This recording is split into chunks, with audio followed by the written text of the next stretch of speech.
बंसी वाले की जय, बोलिए सांवरे सरकार की जय, बोलिए लखदाता की जय। जय जय श्री राधे, जय जय श्री राधे, जय जय श्री राधे। बोलिए वृंदावन बिहारी लाल की जय।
समय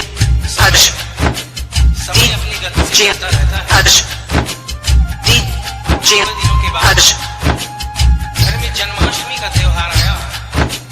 उस दिन संयोगवश उस औरत की तबीयत बहुत ज्यादा खराब थी। वो अपने बिस्तर से उठ भी नहीं पा रही थी। उसने अपनी बहू को आवाज देकर कहा कि बेटा आज जन्माष्टमी है, आज जन्माष्टमी है। आज मेरे कन्हैया को नहला धुलाकर, उसे चंदन का लेप लगाकर, उसे सुंदर वस्त्र पहनाकर पालने में बिठा लो। बहू जो कि एक जरूरी काम कर रही थी कंप्यूटर पे, उसने कहा कि माँ अभी थोड़ा वक्त लगेगा, अभी मैं एक बहुत जरूरी काम कर रही हूँ। जब 2-3 घंटे के बाद ये काम खत्म हो जाएगा तब तेरा जो काम है वो होगा। उस औरत ने कहा कि भाई मेरे घर में हमेशा से सबसे पहला काम मेरे कन्हैया का, मेरे लल्ला का होता हुआ आया है, और आज भी सबसे पहला काम मेरे कन्हैया का होगा। ये काम करने के बाद तुम और कोई भी काम करो, मैं तुम्हें मना नहीं करूंगी। बहू को थोड़ा गुस्सा आ गया। उसने गुस्से में आकर, झुंझलाकर झटके से कन्हैया की मूर्ति को उठाया। मूर्ति हाथ से गिर गई, और जो ही मूर्ति हाथ से गिरी, उस औरत के दिल से आवाज आई, लल्ला पुकारे, हाय क्या जुल्म तुम्हारे, बुढ़ापा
और डॉक्टर ने जब ये नजारा देखा उसका माथा घूम गया। इतने दिनों तक जो साइंस की पढ़ाई की थी वो सारी की सारी खड़ी रह गई। अपना ब्रीफकेस अपना आला वहीं छोड़ के जाने लगा। बुढ़िया माई ने आवाज दिया, अरे डॉक्टर, अरे कहाँ जा रहा है? अरे अपना ब्रीफकेस तो लेता जा। तो डॉक्टर ने उस औरत को जवाब दिया, सुनिएगा क्या कहा।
DJ Hutch.